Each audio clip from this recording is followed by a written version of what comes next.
Good morning and welcome to Morning Movie News, where the Venom movie over at Sony continues to assimilate a fascinating cast of actors. Tom Hardy, Riz Ahmed, Michelle Williams, and now, here's a twist, Jenny Slate.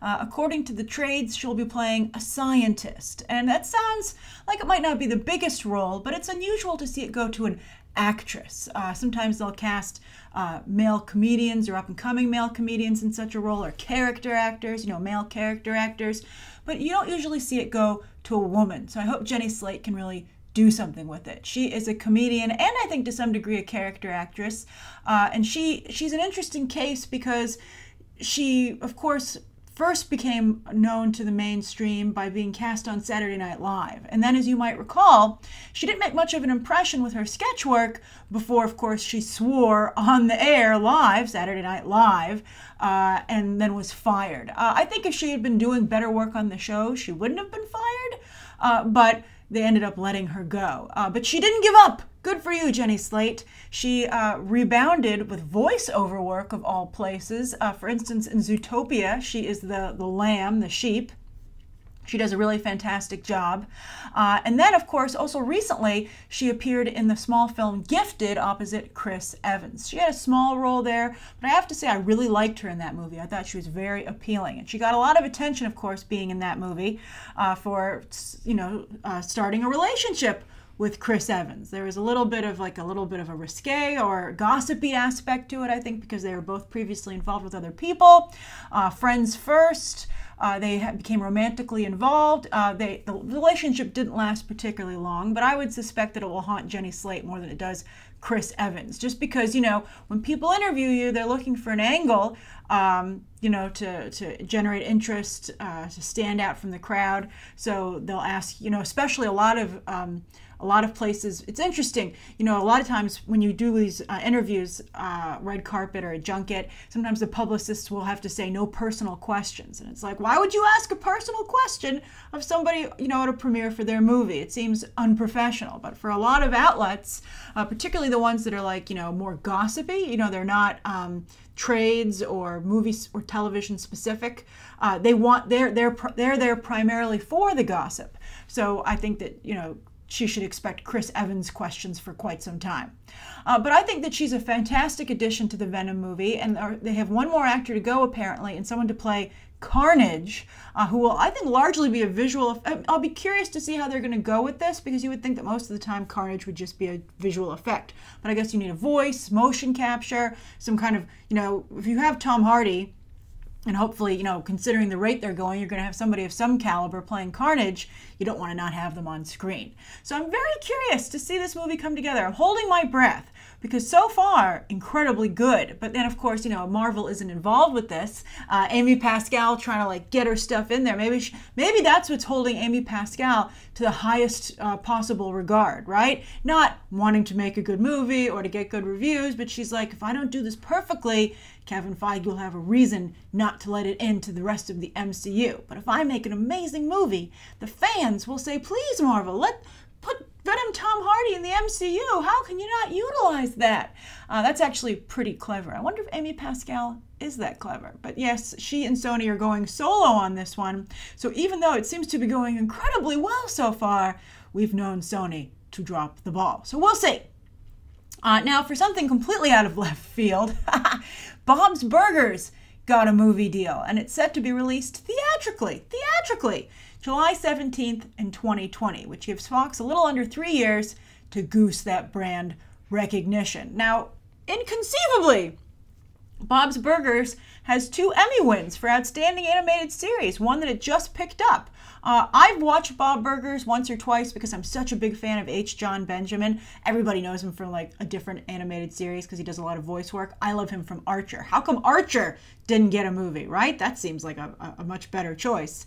And I think their brand recognition is stronger than Bob's Burgers. But I've just never really taken to Bob's Burgers. And I think even on the Sunday night lineup, Bob's Burgers has always seemed like filler to me. Nobody really ever discusses it. I don't see a lot of Bob's Burgers, gifts being used online. I don't see a lot of pop culture references. It just doesn't seem like something that needs a movie, right? Now, Fox has a pretty good track record, though, of bringing their Sunday night animated shows to the big screen with The Simpsons, which made $527 million worldwide, even though it took a heck of a long time to get that movie made. And it has theme park attractions, etc. So you would think, though, that Family Guy would be next. I guess maybe it missed its moment. Also, Seth MacFarlane is so busy with other aspirations, and he already made his movie, Ted, and Ted 2, and now he has a TV show. I think Seth MacFarlane's very concerned with Seth MacFarlane at the moment, much to his, it doesn't work out so well for him. I think the audiences like Seth MacFarlane's voiceover work, and they like his humor and his brand. But when he puts himself front and center, it just never seems to work out, I think he's pretty funny. I think he's likable. I think he's a good actor. I don't think he's hugely compelling. Maybe he should start putting himself in supporting roles. Maybe he should dial it back just a little bit. Maybe that would be helpful. He always puts himself in the lead, and that might be the problem. But I just can't believe Bob's Burgers is going to be a theatrical release. You would think it would go direct to video. But I'm curious, are you a Bob's Burgers fan? And so therefore, is this a concept that's good for the big screen? Are you excited about it? And if you're not a Bob's Burgers fan like myself, is your interest piqued? I don't know. It'd have to be one heck of a trailer. All right, so that's the second story of the day. I guess anything that helps animation is nice, but I just seem so small to me. Then finally, as horror is hotter than ever, Lionsgate is remaking a foreign horror film. They just picked up the rights, but it's not from Asia. As you might recall, there was a while when they were remaking a lot of Asian horror films, and it was going really well. The Grudge, The Ring, etc. But this one is from Russia. Fascinating. Russia is actually a pretty big movie market, compared to the rest of the world. As you know, Asia's the biggest one, the holy box office trinity of China, South Korea, and Japan. Then, Mexico and Russia are all kind of on the same level. I guess you could kind of put the UK in there, and also Australia, but Russia's up there. And so they have this horror movie over there that did okay. It did good by Russian standards, right? And it's called The Bride, and this sounds great. It's a turn-of-century bride, the century before, 19th century, haunts a modern bride and her family. And that sounds pretty good. And it's going to be produced by the team that wrote The Conjuring 1 and 2, and they're going to team up with the Russian producer of the original film, Vlad Severetsev. That's pretty cool. And I'm hopeful maybe they can bring over some of the talent. There's some really, I can't remember his name off the top of my head. He's done some Chanel commercials opposite. I don't know if he was with Natalie Portman, or I think it was with Natalie Portman. He was in the Vampire, some kind of high or something. He's really cool. When I reviewed that movie, I have his picture up here, you can see. But when I reviewed that movie, I was like, oh man, I hope casting directors watch this movie because this guy's really good. So maybe they can discover someone and bring them over to America with this remake. But anyway, I think brides are an untapped resource. Although, of course, The Bride of Frankenstein is coming soon from Universal, if they can just finally cast that freaking role. But it seems like a great idea to me. But recently they had The Abominable Bride, the Sherlock BBC special, which was, I think, also underutilized in terms of bride iconography. And then also, recently I was at Paris Disneyland, and their Haunted Mansion, there's always a bride in all the Haunted Mansions, but their Haunted Mansion that's the whole storyline, this bride, this jilted bride or something. And it's really cool. I don't know if you've ever been to Paris Disneyland, but if you have, it actually is my favorite Haunted Mansion. I think it's very romantic. It's very Wuthering Heights or Rebecca, that famous Alfred Hitchcock movie. I just really thought it was great. So if they could do the right casting, and I think the right actresses would be interested in this, if they got the right director, I could see this going really, really well. As long as they don't, I think as long as they go highbrow, if they think of the kind of films that I was just referencing, and they don't go cheap slasher casting, right? I think this could be amazing. Lionsgate, though, Lionsgate doesn't usually go particularly highbrow. So I hope that the Conjuring team has, James Wan doesn't seem to be involved in this, and I think he's a vital ingredient, even just as an overseer. But I hope the Conjuring people picked up a few things from him, and will be able to, and maybe good old Vlad, who produced the original. Hopefully they can make this highbrow. So those are the three stories of the day. I'm very curious to hear your thoughts on those. And then I have a really unique viewer question from Alex Struthers. And Alex, I'm sorry it took me a while to answer this, but I saved it. And I really, he was very persistent for a while, so I hope he's still, keeping an eye out for me answering this question. But as I've said before, when some of you ask for career advice for a particularly unique field in movie making and television, the entertainment business, I always am happy to answer it because I think it's fantastic. There are so many ways you can be a part of Hollywood magic. I'm glad to see that Alex has an interesting angle. So Alex says, I'm a wheel and I'm squeaking. And he has some emojis. I said the squeaky wheel gets the grease. And Alex says, so I have a question I would love for you to answer one day if you could. Today's the day. I'm going to ask it on every video possible to get your attention. All right. My question is, I'm a hairstylist and my dream would be to work in movies. I always love how you pay such close attention to hair in movies. Like Wonder Woman. Hair is important, Alex. This is a worthy cause. I also love how you, that being my passion, it's always something that I paid attention to as well. What advice would you give me to take steps to make my dream a reality? Again, I hope you answer this. Keep up the good work from a longtime BTT viewer, and then he used a lot of cute hairstyling emojis. Fantastic. All right, so Alex, this is what you do. First of all, there is a makeup artist and hairstylist guild in Los Angeles called Local 706, and so you should Google that. And they have guides. Not only do they, they try and be very helpful to anyone in the community, either who's a union member or is aspiring.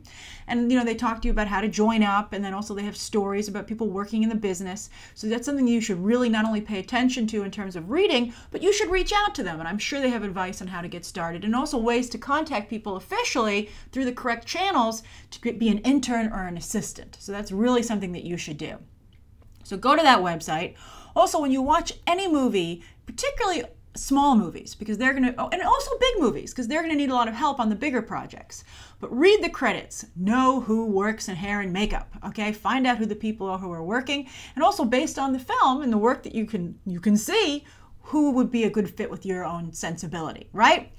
So reach out to that person. Always be respectful. Always say that you want to assist. Never come into the approach with like, hey, I'd like your job. That's going to scare the crap out of them. So you have to say, I'm really impressed with what you do. I'm interested in pursuing a career in this myself. Do you have any advice for me? And if you're looking for any assistance or you know anyone who is, I would really appreciate a heads up, and let them know, you said you're a stylist yourself. Let them know where you're working and, the experience that you have. Not that you're just like, kind of like, it would be cool. Like, you have already done some of the work. So do that. And then also it helps to be obviously in a production heavy town. Los Angeles, New York are the obvious ones, but also Atlanta, ton of production in Atlanta, Toronto, Vancouver. Just, keep an eye out for that. And so that's the advice that I have for you. And good luck. I think that's wonderful. I think it's really cool. And, it's an interest, a lot of people who, a lot of stars have their own personal hairstylists. So it's a really, not only an interesting career, and of course, worthy of its own Oscar. Suicide Squad just recently taking home the Oscar for best hair and makeup. But, you could either be part of a team or, work directly for the movie, or you could end up being the personal hairstylist for one of the big stars. There's lots of different routes to go. All right. And also there are, by the way, in places like Los Angeles and stuff, there are more and more services that will go to homes and get people ready to go to premieres or awards shows. And so that's another route that you could take. You could try and get a job with them, and then someone would be like, you made me look great. I want you to do my hair for all of my events. Or they'll recommend you to someone. Because, people who are going to those, maybe not at first, but, as you work your way up, you'll get up to people who, know a lot, who are connected in the industry. And so if you do a good job with them, they'll, of course, covet you for themselves and recommend you to others.